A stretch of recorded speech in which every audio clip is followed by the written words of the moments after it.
ba parish chief, ba town agent n'abavunaanyizibwa ku nkakkalabya y'abantu bayite ba CDO basabye gavumenti obutabasuuliriranga mu nteekateeka ez'enjawulo zeevaayo nazo okukulaakulanya omuntu wa wansi.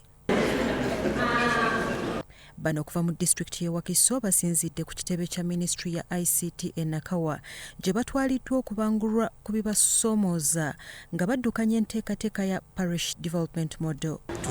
Tututte ddala okutegeera omuntu akolebwako atya, ayingira atya ku sisitimu era asasulwa atya nga tovudde mu kifo naye nga okozesa byuma kalimagezi osobola okugaba ssente za gavumenti. Kubanga it is a game changer for sure. Kuba omuntu ssente ziva mu ministry ne zijja ne zituula ku sako ne ziva ku sako ne zigenda ku muntu yennyini ate ku ssimu ye ate ne ku mulundi guno tumuteerako ne zijjayo. Ebimu ku binokoddwayo ebibadde bibafukidde ekizibu ye intaneti enfu ku byuma kalimagezi ebyabaweebwa okukuŋŋaanya ebikwata ku bantu ne software obutabakkiriza kulongoosa nsobi ziba zikoleddwa nga bayingizaamu ebikwata ku bantu. Kati mu kukyusaamu okuzzaamu omuntu oyo n'omuteeka mu sisitimu n'omussaako erinnya oba yali akuwadde amannya nga tegali mu kooda ntuufu ng'eri ku ndagamuntu oba okuteekako ennamba y'essimu oba okussaako nini numbers, twesanze ng'ekintu ekyo kibadde kitusumbuwa era ng'abantu abo oluusi bamisinga ne batafuna ssente. Ensinkano eno yeetabiddwamu ne bassentebe bazissako omuyita ensimbi zino eza PDM wabula nga bo balaze bulazi ssanyu eri President yadde nabo balinamu obutonotono obubatawaanya. Ekitali ku gavumenti zonna ze tuzze tulaba kubanza emyaka ejange miwanvu neserabangako President Mulamba agamba muntu nti nkuwadde akakadde ogenda okole.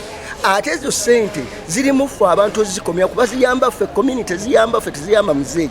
Tulina enkola eyajja ey'abantu basindika ssente ku wendi eyambe nnyo teyanguliza nnyo omutendera ogwo naye obukugu mu sisitimu bukyatuledde obuzibu.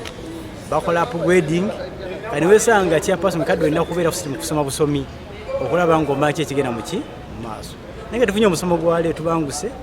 Galabuzi Pade plana wa disitulikiti eno agamba olw'okusoomozebwa okwo y'ensonga lwaki CAO yawandikira minisitule eno evunaanyizibwa ku tekinologiya akozesebwa mu nteekateeka eno bakolaganire wamu okutegeka emisomo gino okutereeza embeera.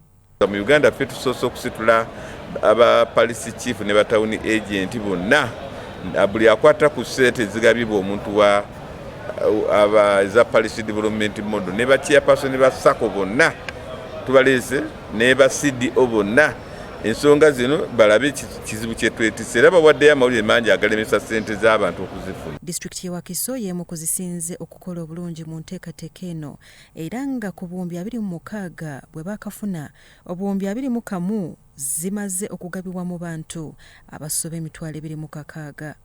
Kyamazima tukoze bulungi naye wadde tukoze bulungi kati n'entandikwa teyali nnyangu.